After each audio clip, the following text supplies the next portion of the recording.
Andi tersenyum dan berkata, "Saya mengalami beberapa masalah kecil di barat jauh. Meskipun mereka diselesaikan dengan lancar, itu memakan sedikit waktu. Kalau tidak, saya akan kembali setengah tahun yang lalu." Peri ungu dan kultivator song tidak bisa tidak saling memandang. Rasa ingin tahu memenuhi hati mereka. Masalah kecil untuk Hanli saat ini tidak mungkin masalah kecil. Tapi selama Hanli tidak ingin membicarakannya, keduanya tidak akan membahas topik itu. Sebelumnya saya mendengar hanya Nona Peri Ungu yang ingin memasuki lembah Devil Fall. Hanli mengalihkan pandangannya ke dua wanita lainnya dan dengan tenang bertanya, "Keponakan bela diri Song, Mei Ning, apakah kalian berdua sudah memutuskan masalah ini?" Karena paman bela diri sudah tahu ini, keponakan bela diri tidak akan menyembunyikannya. Setelah beberapa pemikiran dan diskusi, rekan Daois Mei Ning dan saya sama-sama merasa bahwa perjalanan ini akan terlalu berbahaya. Jadi sebaiknya kami tidak pergi. Saya tidak ingin mempertaruhkan hidup saya untuk menyelamatkan 30 tahun kultivasi. Dan tidak lama sebelumnya, rekan Daois Mei Ning memperoleh pil obat yang akan menguntungkan formasi intinya. Dia juga tidak ingin menempatkan dirinya dalam bahaya. Gelar lembah Devil Fall sebagai daerah paling berbahaya di selatan surgawi bukanlah sesuatu yang bisa dicemooh. Dan karena buah pembakar roh ada di kedalaman lembah, resikonya bahkan lebih besar. Setelah mendengar kata-kata hati-hati dari kultivator Song, Hanli mengangguk dan tidak bertanya lebih lanjut tentang masalah itu. Bagus kalau keponakan bela diri Song dan Nona Mei tidak pergi. Tidak diragukan lagi ada penjahat yang bersembunyi di pegunungan Miriatling. Bahkan jika saya memasuki lembah Devil Fall, saya mungkin tidak kembali hidup-hidup. Nona Peri Ungu, apakah kamu masih ingin memasuki lembah? Hanli bertanya dengan nada santai. Sambil tersenyum, Peri Ungu dengan tenang berkata, "Selama Kakak Han mau memasuki lembah, aku bersedia menanggung resikonya." Saya memegang rekan Daoisan dengan keyakinan penuh. Hanli menatap Peri Ungu dan berkata, "Karena rekan Daois Nona Ungu mengatakan itu, saya tidak akan mencoba membujuk Anda sebaliknya. Tetapi sebelum kita memasuki lembah, ada beberapa hal yang harus saya jelaskan terlebih dahulu." Peri Ungu menjawab tanpa terkejut. "Itu memang seharusnya. Jika Saudara Han memiliki pertanyaan, jangan ragu untuk bertanya. Pertama-tama, saya perlu memastikan apakah masalah buah pembakar roh itu benar atau tidak." Ekspresi Hanli menjadi serius. "Saya tidak ingin memasuki lembah Devil Fall dengan harapan besar hanya untuk mengetahui bahwa itu tidak ada. Saya harap Nona Peri Ungu dapat mengkonfirmasi ini untuk saya." Peri Ungu sudah siap untuk pertanyaan Hanli, dan dia segera mengambil slip batu giok hijau dan menyerahkannya kepada Hanli. Buah pembakar roh itu nyata. Jiwa baru lahir dari sekte roh hantu yang berhasil melarikan diri dari lembah Devil Fall secara kebetulan telah berbicara tentang keberadaannya. Mengapa lagi seorang tetua jiwa baru lahir sekte roh hantu berusaha sekuat tenaga untuk berani menghadapi bahaya lembah Devil Fall? Hanli mengambil slip batu giok dan menenggelamkan indera spiritualnya ke dalamnya dan diam-diam melihatnya. Sesaat kemudian, dia menarik indera spiritualnya dan tanpa ekspresi mengembalikan slip giok. Hanli mengerutkan kening dan dengan ragu berkata, "Menurut apa yang dikatakan, buah pembakar roh memang ada. Namun itu terletak jauh di kedalaman lembah Devil Fall, dan lokasi tepatnya agak tidak jelas. Akan sulit untuk menemukan buah pembakar roh hanya dengan informasi ini." Peri Ungu menjelaskan seolah-olah dalam ketakutan bahwa Hanli akan mundur. Karena tetua sekte roh hantu secara tidak sengaja menemukan buah pembakar roh setelah memanifestasikan jiwa baru lahirnya, dia tidak dapat mengingat lokasi tepatnya. Namun, dia juga mencatat beberapa fakta penting tentang lokasinya. Seharusnya tidak terlalu menjadi masalah untuk menemukannya. Ketika Hanli mengingat detail dalam slip batu giok, dia merenung, menimbang potensi resiko dan keuntungannya. Sesaat kemudian, Hanli mengangkat kepalanya dan dengan tenang bertanya, "Bahkan jika kita menemukan buah pembakar roh, tidakkah kita perlu memperbaikinya di dalam lembah? Karena buah itu cepat kehilangan kekuatan obatnya." Apakah Nona Ungu sudah selesai menyiapkan bahan-bahan pil tambahan? Peri ungu sangat senang dengan tanggapan Hanli, tetapi dia segera menekan kegembiraannya. Dengan ekspresi cerah, dia berkata, "Bahan tambahan untuk pil asal alam tidak mudah ditemukan. Tetapi saya telah berhasil menyatukannya selama beberapa tahun terakhir. Selama kita memiliki buah pembakar roh dan keuntungan kita tidak memburuk, seharusnya tidak ada masalah dengan memperbaiki pil asal alam." Wajah Hani berubah muram dan dia tanpa emosi berkata, "Karena seharusnya tidak sulit untuk menemukannya, aku akan mencobanya." "Tapi Nona Ungu, Anda pasti tahu tentang bahaya lembah Devil Fall. Saya akan berusaha untuk melindungi Anda di dalam, tetapi berhati-hatilah. Jika saya menghadapi bahaya yang bahkan tidak dapat saya tahan, Anda harus bersiap untuk membela diri. Itu alami. Jika sesuatu benar-benar terjadi pada saya tidak akan menyalahkan saudara Han.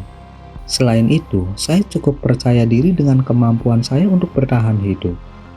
Peri ungu menjawab tanpa ragu-ragu, garis lembut wajahnya digantikan dengan tekad yang teguh. Ekspresi Hani santai karena kata-kata itu sangat memuaskannya. "Bisakah kalian bertiga rekan Taois menanyakan bagaimana sekte roh hantu akan memasuki lembah? Ketika saya tiba, saya mendengar bahwa sekte roh hantu mengeluarkan medali lembah Devil Fall untuk membatasi jumlah orang yang bisa memasuki lembah. Tampaknya aneh. Dalam keadaan seperti itu, tidak ada perbedaan apakah beberapa ratus atau beberapa ribu kultivator memasuki lembah. Namun, tampaknya ada batasan berapa banyak orang yang boleh masuk.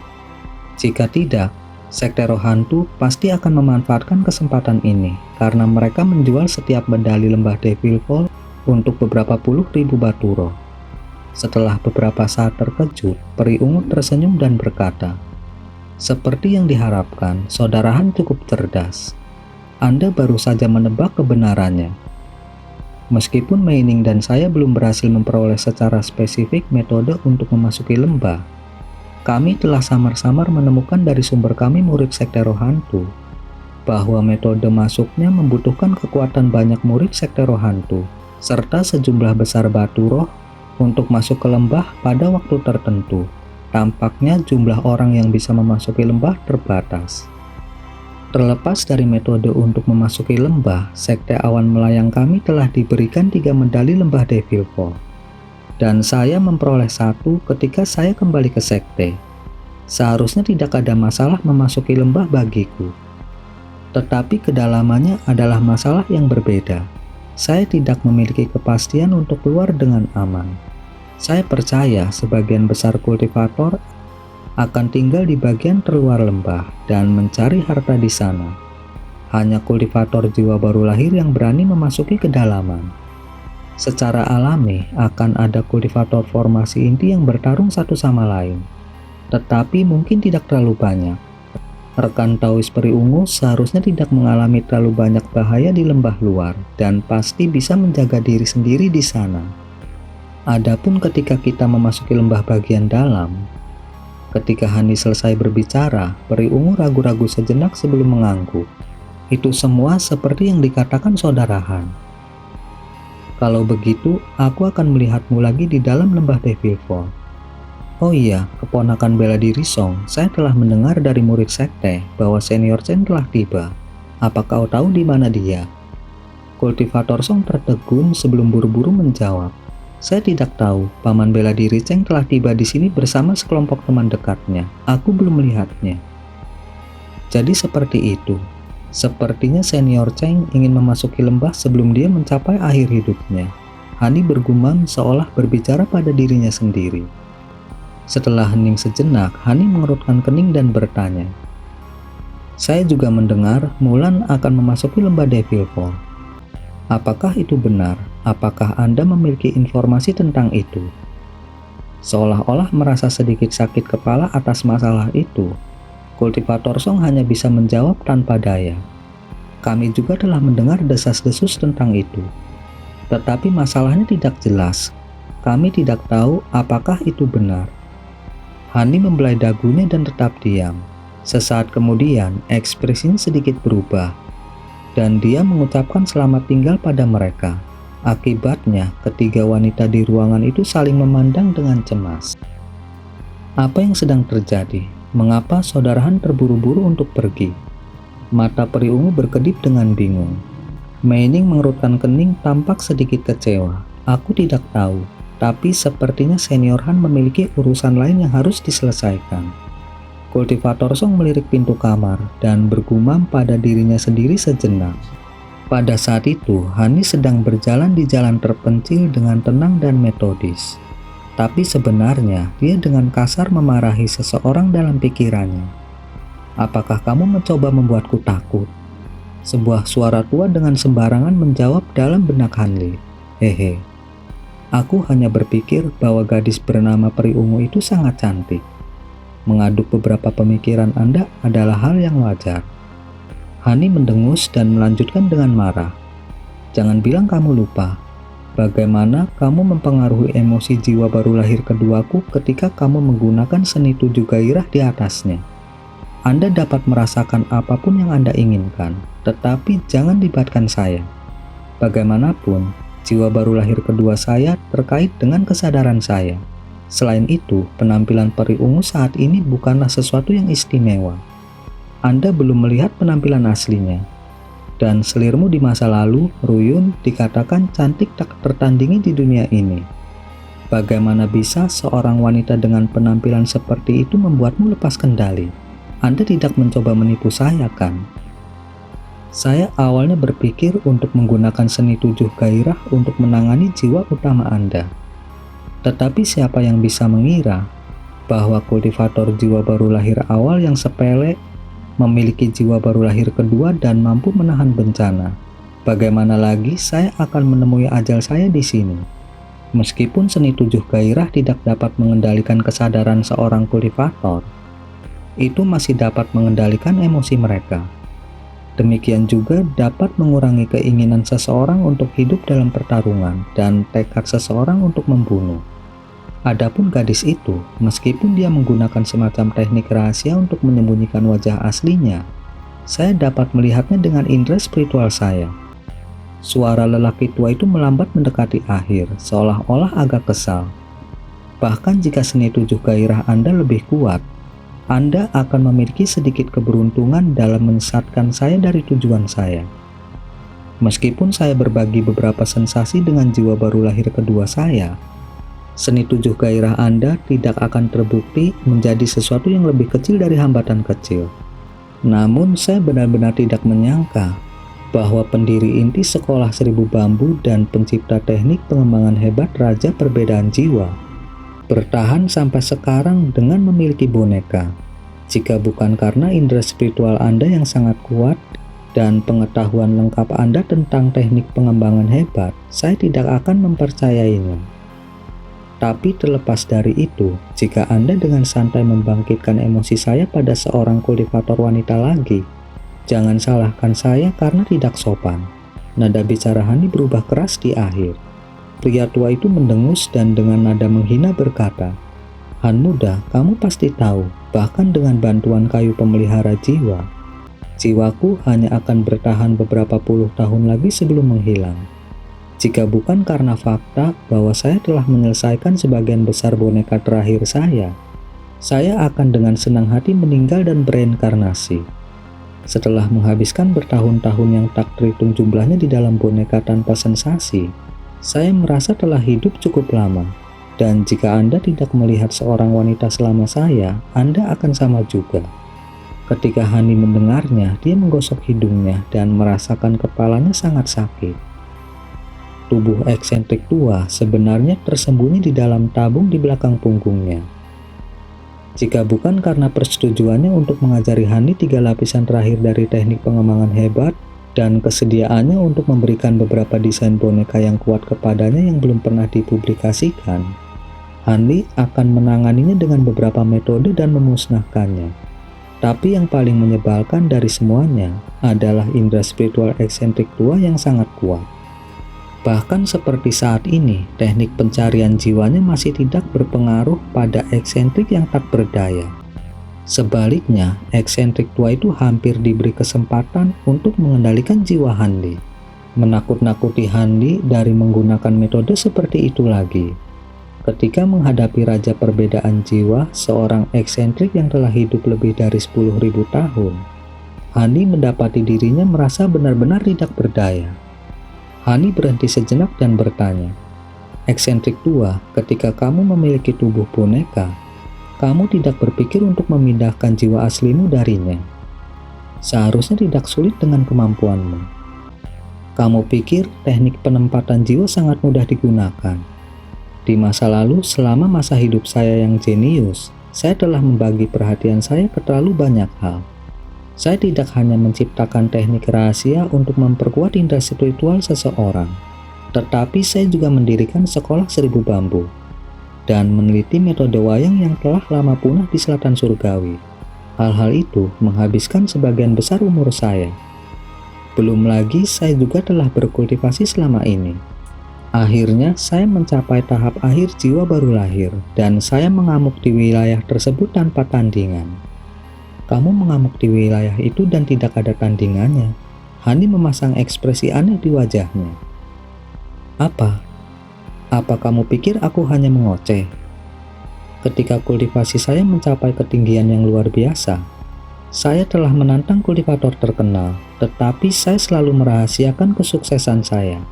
Akibatnya, nama saya tidak menyebar dan hanya beberapa kultivator puncak yang mengetahui reputasi saya. Belum lagi negeri-negeri lain. Para kultivator nomor 1 dari Surgawi Selatan, Jalan Benar dan Jalan Iblis pada saat itu telah dipukuli hingga tunduk oleh tanganku. Mereka bahkan bersedia menyerahkan Barat Jauh kepadaku dan melepaskan pasukan mereka untuk itu. Apakah Anda benar-benar percaya bahwa para kultivator Surgawi Selatan akan menjauh dari Barat Jauh tanpa sebab? Bahkan jika Barat Jauh kekurangan lebih banyak sumber daya daripada sekarang dan hanya memiliki cukup tanah untuk 2 negara, itu masih cukup untuk mendukung banyak sekte. Raja perbedaan jiwa berbicara dengan nada sombong. "Barat Jauh adalah sesuatu yang kamu perjuangkan?" Hani bertanya. Orang tua itu melanjutkan dengan kebanggaan yang lebih besar. "Tidak hanya itu, tapi aku memaksa 2 tokoh utama dari Jalan Benar dan Iblis untuk bersumpah dengan sumpah yang berbisa. Dalam 10.000 tahun, murid dan leluhur mereka tidak boleh menginjak Barat Jauh." Sudut mulut Hani melengkung karena tidak percaya. "Jika mereka tidak mau, saya jelas akan memusnahkan murid dan keturunan mereka. Apakah Anda percaya bahwa saya adalah orang yang berhati lembut? Jika mereka ingin mengelilingi saya dengan angka, 1000 boneka saya akan terbukti menjadi pertarungan yang adil. Namun mengejutkan bahwa baik Jalan Benar dan Jalan Iblis belum menginvasi Barat Jauh sampai sekarang. Mungkinkah mereka masih mematuhi perintah leluhur mereka sampai sekarang?" Raja perbedaan jiwa tampak agak bingung. Hani terdiam. Eksentrik tua tidak hanya berbicara besar, bahkan jika dia melebih-lebihkan tentang masa lalu, 1000 boneka yang dimiliki sekte 1000 bambu bukanlah sesuatu yang bisa dianggap enteng. Bahkan jika mereka hanya pada tahap pembangunan fondasi. Adapun sumpah orang-orang Jalan Benar dan Jalan Iblis untuk mencegah mereka menaklukkan Barat Jauh, ada juga masalah bahwa jarak ke Barat Jauh terlalu jauh, sumber daya terlalu sedikit, dan ketidaktertarikan juga. Hani tidak repot-repot berpikir terlalu banyak tentang hal itu, seolah-olah itu tidak ada hubungannya dengan dia. Saat dia memikirkan hal itu, dia mendengar lelaki tua itu menghela nafas. "Saat saya menyelesaikan itu dan percaya bahwa saya berdiri di puncak dunia kultivasi, saya menemukan bahwa saya telah membuat kesalahan fatal. Umur saya telah semakin pendek dan kultivasi saya telah berhenti pada tahap akhir jiwa baru lahir. Meskipun bakat dan kemampuan saya luar biasa, saya hanya memiliki waktu 200 tahun yang tersisa. Hampir tidak cukup bagi saya untuk menerobos ke tahap transformasi dewa. Jika saya tidak terganggu dengan seni boneka sejak awal dan membuat desain saya sendiri, saya percaya saya akan memiliki kesempatan yang sangat nyata untuk memasuki tahap transformasi dewa dan naik ke alam roh.